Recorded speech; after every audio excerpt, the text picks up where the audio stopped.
But this time you are to take a search and listen to the water.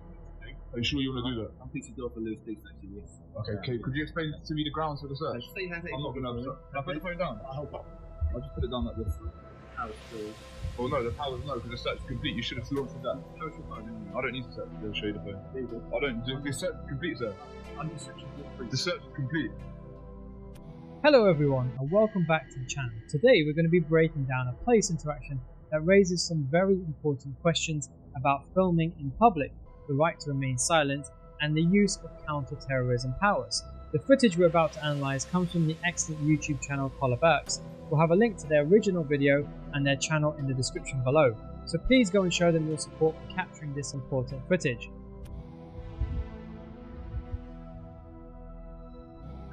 Yeah, good, thank you. Good, thanks.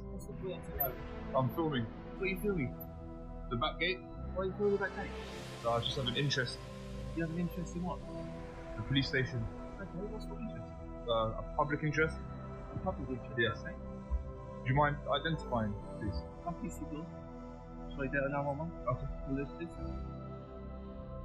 Can I help you with anything? You'll see the public place, but I need to understand your motivations in filming a police station. Okay. You'll see there's obviously a security concern there, isn't there? Right. People filming a police station. What sort of security concern? Well, I'm sure you can work that out yourself. No, I can't. Do you care to explain? But you said you've got an interest in the back gate of the police station. Yeah. What is that interest? It's a public interest. What way? The public are interested. Public interested in the back gate of the police station? Yeah. Why would that be? Because the police station is paid for by the taxpayer, so I have a right to come and film it. And who are you? I'm Pinak. Pinak? You got any ID, Pinak? No, sir. None at all? No. Sorry, I didn't mean to burn that in your face. Forgive me. The encounter starts on a calm note as PC Door approaches the auditor politely. He deserves credit for immediately providing his name and shoulder number when asked, demonstrating professional transparency. But things quickly take a turn as his questioning becomes problematic. He repeatedly asks why the auditor is filming a police station from a public car park, a completely legal activity. When challenged, his vague concerns about security are unsubstantiated. Requesting the auditor's ID without any suspicion of a crime is an overreach. Legally, a member of the public doesn't have to provide identification in this scenario. Obliged to give details. I don't just give my details to strangers. Unless you suspect me of committing an offence, I see no reason as to why I should send over the details. Thank you. Yeah. I'm trying to work out what you're actually. There's no ill intent. No, you're telling that. I'm not trying to who you are. Okay, well, I'm not going to tell you who I am. It makes it a little bit more suspicious. Oh, really? I'm a member of the public. I don't just have to hand over details because you say so. Come on, that's not how these things work. Obviously, I'm just trying to establish what is going on here, who you are. I'm a member of the public, filming from public. That's what you need to know. Are we happy with that? Alright, so how do we... Well, you're not going to find out. I don't carry ID. I'm not going to. So how do we proceed? It's difficult, isn't it? Not really. Like, I'm not committing an offence. The auditor confidently asserts his rights, refusing to hand over ID because he isn't legally obliged to do so. PC Door's reaction, that this refusal raises suspicion, is both flawed and worrying. Exercising a legal right should never be grounds to escalate an encounter. A second officer arrives and professionally identifies herself, which is commendable. But the most critical moment comes when PC Door detains a citizen for a search under Section 43 of the Terrorism Act 2000. This is a dramatic escalation. The law requires a reasonable suspicion of terrorism, yet the justification, filming a police station, legal, and refusing to give details, also legal, is extremely weak and almost certainly falls short of the legal standard. Recording a police station doesn't happen quite often. Right. So now my colleague's trying to ask your name so we can just clarify who you are. We don't know who you are. You could be known to us for a number of reasons. We might not. But we just need to work out who you are. You're refusing to service your details. That's right.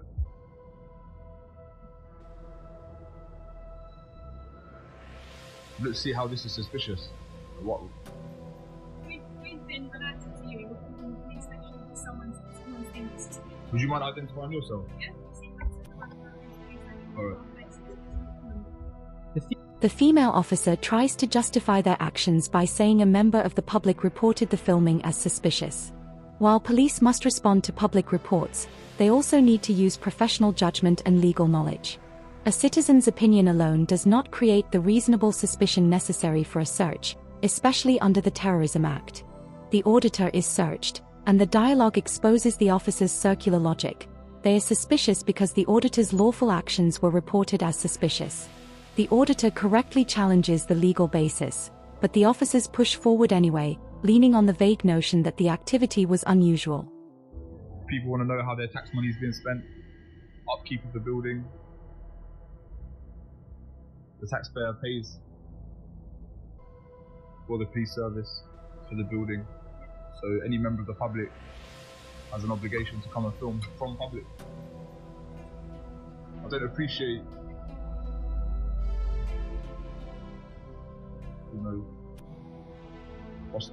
things such as hostile reconnaissance and stuff.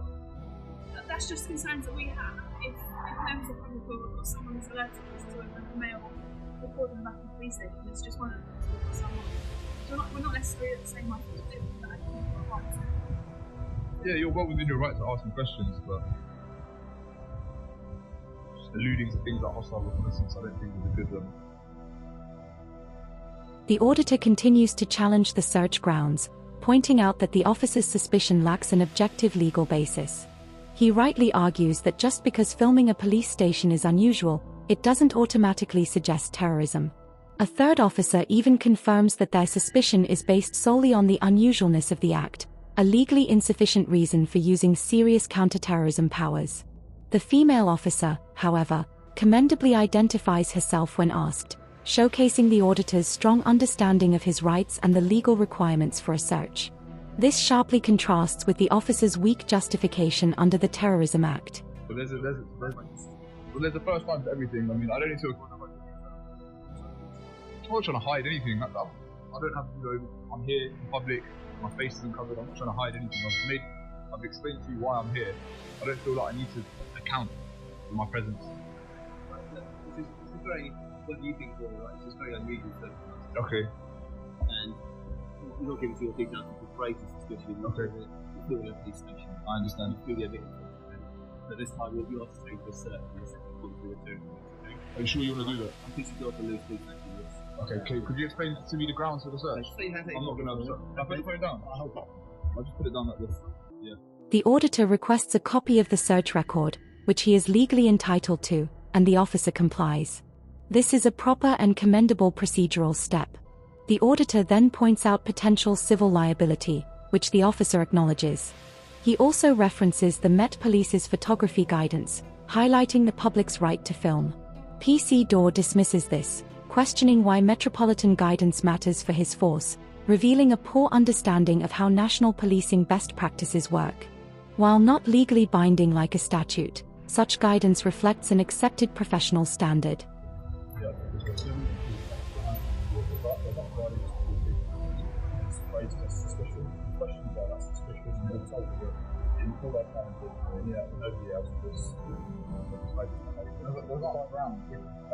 You have to go away to objective, but they're not objective. They are grounds under the act. No, certainly not. Film is not grounds. That have to agree. Yeah, that's just. Okay, but there needs to be an objective basis for the suspicion. In order to reasonably suspect someone is doing a terrorist, there needs to be an objective basis. The fact that you said no one has been here before is in no way an objective basis. That's just something that you find unusual. I don't know exactly. Which way is this? After the initial search ends and the auditor is told he's free to go, a third officer escalates the situation again. He demands to see the auditor's phone and threatens seizure if he refuses. This is highly problematic. The search is already over. Any further search requires fresh legal grounds, which are absent. The auditor's compliance here is clearly under duress, not consent. This is an unlawful extension of the original search, a serious overreach of authority. The officer's claim that the power still applies is questionable, as the prior search had concluded. You get a copy of the search, don't you?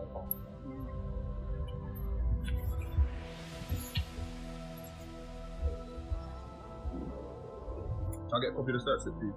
Absolutely. Yes. So you understand that now you may be liable to civil proceedings in a civil court? Yes, absolutely. Because you just abused my rights. I have the other feature, right? I think you have. Because there were no grounds other than the fact that no one in all your time of being here has filmed the police station before. There's photography guidance on the Met Police website. Yeah. There's guidance about photographers, public photographers, and how the Terrorism Act shouldn't be used to interfere with people recording from a public place. In any case, you should be engaging with public photographers to help identify criminals. We are engaged. I know, so what was the reason for the search? What, because I wouldn't give my details?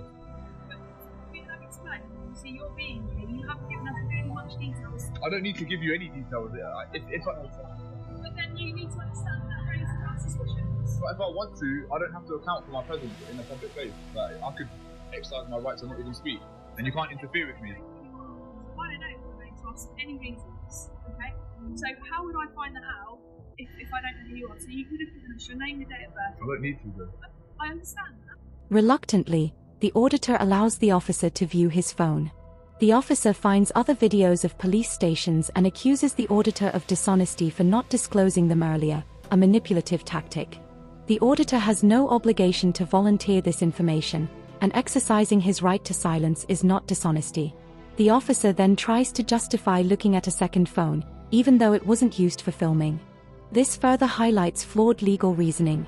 The auditor correctly points out that the original search was over and any further examination is unlawful.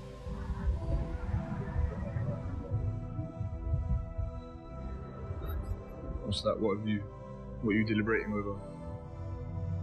I'm free to go, right? The legislation. Yeah. Yeah. The legislation covers us to go to search you. Yes. Also to examine your phone as well. Right, but the search is complete. You said the search is complete, I've completed the search now, but you wanted a copy of the search. and that I'm free to go. Yeah, but the power's still. Well, no, the power's no, because the search is complete. You should have launched with that. Show us your phone anyway. I don't need to show you the phone. There you go. I don't. The search is complete, sir. Under section 43. The search is complete. I've completed the search now, but you wanted a copy of the search. No, just because we finished physically touching you. Yeah, but the search was complete. I was free to go. Yeah, but am I free to go? You are free to go. Alright, you said the search is over. You need to be very careful about what you do now. You showed your phone, yeah? No, I don't want to show you the phone. The power allows us to. So. No, it doesn't. The process was complete. You said I'm no longer detained, and I'm free to. Am I still detained? Okay, thank you. Yeah, but am I free to go? You are free to go. Alright, so now you're just stretching your jurisdiction now. Listen, you guys have already messed up. I suggest you don't take this any further. Why should I show you your phone? What? I don't want to consensually show you what's on the phone. But it's not with consent, because we're exercising our power to do it. Well, it is with consent, because I don't need to show you what's on the phone. All I've done is film this. So you're going to seize the phone if I don't show you. Okay, so under duress and under threat of having my property stolen, No, I'm going to show. the terrorist act. Yes, but the search is complete, Sergeant. No. I don't want to show you the phone. The search was complete. Physical search review. The search was complete. I was free to go. You said I'm no longer detained. The search extends to my phone. No, the search extends to my phone. You should have done that whilst the search was ongoing. So I don't want to show you the phone. So we will see the phone if you don't give it to us. Alright, I'm going to show you. Alright, I'm going to show you under duress and under threat of having my property seized. I'm going to show you, okay? Got another phone. I've got another phone, that's right. This is my personal My phone. colleague was Why? I haven't used this phone to the same. I haven't used this phone to record. The legislation doesn't specify. No, you're just violating my rights. Like, you're violating my rights at the moment. No, you certainly are. You're behaving like a tyrant. This is way beyond the power. This is obviously not the first time that you've come to the police station to film. You can see it from here that you've done it a few times. Okay. But you didn't tell us that. I don't have to tell you that. Well, it's not an offence to lie, is it? There is a legitimate purpose for my filming.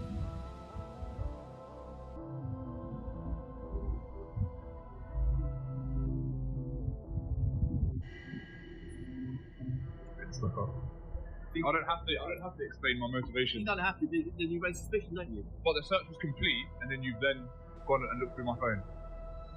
and under threat of it being seized, I've allowed you to do so. The search was complete. The search extends to the phone during the time in which I was detained. The time in which the search was complete. That's it. You can't then go and yes, because I can still be here. I'm in a public place. You said that I'm free to go, so I'm free to stay. So the search is complete, and then you've then taken it upon yourself to take my phone from me and look through it. Having found no evidence of wrongdoing, the officers appear to focus on completing the search paperwork.